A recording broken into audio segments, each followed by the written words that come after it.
We're going to take a very short break. We're very fortunate to be talking with the World Affairs Council's World Citizen of the Year. It's Ezra Teshome, and it's for his work in many things, but particularly with regard to polio vaccinations and assuring polio vaccinations in Ethiopia. Strongly encourage you to go to the World Affairs Council's website at world-affairs.org, but even more than that, tomorrow night, the head of the Peace Corps here in the United States is going to be helping to honor Ezra at Town Hall at the tomorrow night. Go to world-affairs.org. You're going to find out more information about it. Strongly encourage you to go to Town Hall and celebrate with a truly incredible person.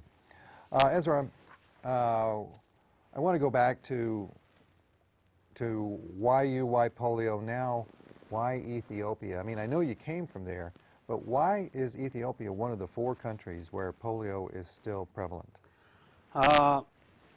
Let me make a correction there. Ethiopia is not one of the 4 countries. The 4 countries left are Pakistan, Afghanistan, India, and Nigeria. Well, lots of people in those 4 countries. Yes. And each country has its own challenge. I mean, just take India. You know, you got the 2nd populous nation on earth. Yep. Try to reach every child in every corner in India. Look how much money it would take, how much mobilization effort it would take. It's huge. You take Afghanistan and Pakistan with all the fighting going on, with all the skirmishes, and sometimes they have to stop war to let the polio vaccinators vaccinate children. And the whole idea is if you miss one child, and that child is going to get that polio, and all of a sudden the rest of the kids will receive polio. So you have because to it's touch, viral. Yes, you have to touch every child. The other country in Africa is Nigeria. Nigeria has its own challenges in terms of some fear that the Westerners are going to sterilize their children.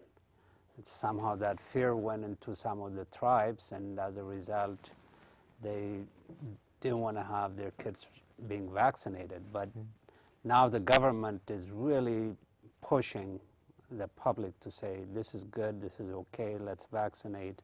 Does the government have influence there? Good question there. To some extent they do, but I think they're doing a much better job now, because last year, about this time, there were about 700 cases in Nigeria. Today, there's less than 10 cases. So the government has been helping. People are getting their vaccination for their children. So progress has been made. An organization that does have a lot of influence is Time Magazine. Let's go to this, because Time Magazine, very cool. And well, I think it was a few years ago, the Time Global Health Summit named you. Let's go to the next click. It just talks about you as the Rotary International Polio Eradication Program. You were one of their rock stars then, weren't you? Well, you know, I think it's a nice recognition, but I will take that recognition for the commitment and work of so many Rotarians all over the world. I somehow be very happy and gladly accept that honor, but the honor belongs to all the Rotarians, because there's so much commitment by Rotarians all over the world, and I just happen to receive that honor. You know, I think you are, in all of our years, you might be the first guest from Ethiopia, originally from Ethiopia, that we've ever had. So we have to, well, besides Mr. Tedeschi, we have to ask some questions about Ethiopia. Population 88 million? About that, yeah, between 80 and 88, yes. But because of the war, if you will, with Eritrea, you're landlocked now. Correct. And that's a bad thing, isn't it? It is a bad thing. I think a country without an access to a port really takes a lot, and the cost of goods is high because you have to come through another country. Now, is the relationship with Eritrea not good? It's not good at this time. Yeah, Ethiopia and Eritrea, we got so much in common and similarity in terms of the culture, the religion, and wonderful people, but somehow we feel And then you got Somalia is also Somalia to the east. Yeah, yeah. So that's, we all know that's a difficult, a difficult thing. And in fact, I think Ethiopia has actually been defending the borders, I think. So Ethiopia has been defending the border, and the Somalis also claim a certain portion of Ethiopia, so that has been a continuous battle. And the Sudan border is not a whole lot better, is it? It's not a whole lot better. As you know, Sudan right now is going to split. The northern Sudan and the southern are on the verge of splitting, and there's a lot of fighting there as well. So But Ethiopia has maintained peace, relative peace, for 2,000 years. Correct. How come? Ethiopians have such a wonderful pride in who they are, and they really defend their culture and their values. So within that, you're very accepted when you come to Ethiopia, and just very gracious people, and yet they fight very hard to maintain their land and their culture.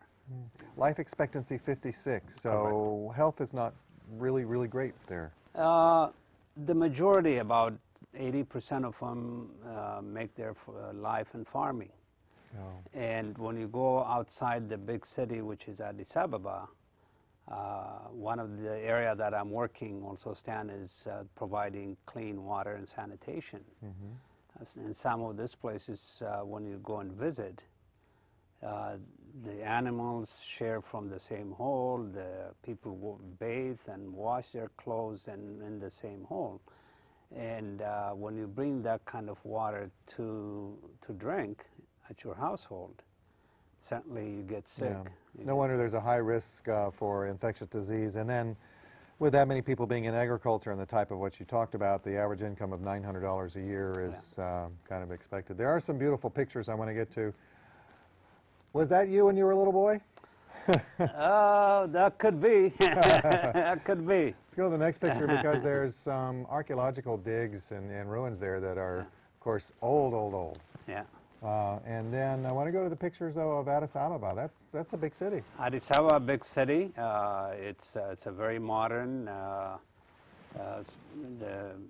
It's a capital city of not only Ethiopia, but the African Union also is in Addis Ababa. So the Economic Commission for Africa also is in Addis Ababa. So there's quite a lot of international activities in Addis Ababa. Got to go to this next picture because no picture of Ethiopia would be complete without the Blue Nile Falls. That's absolutely gorgeous. That is huge.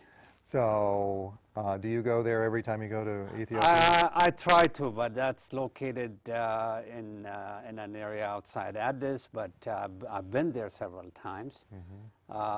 What's most interesting is there's so much electric power that could be generated from that, and also the water could be used for irrigation in the farms. But Egypt, where ultimately the Nile meets in the Sudan with the White Nile, Ethiopia has got the Blue Nile. So Egypt and Sudan have been really pushing Ethiopia not to cut that water.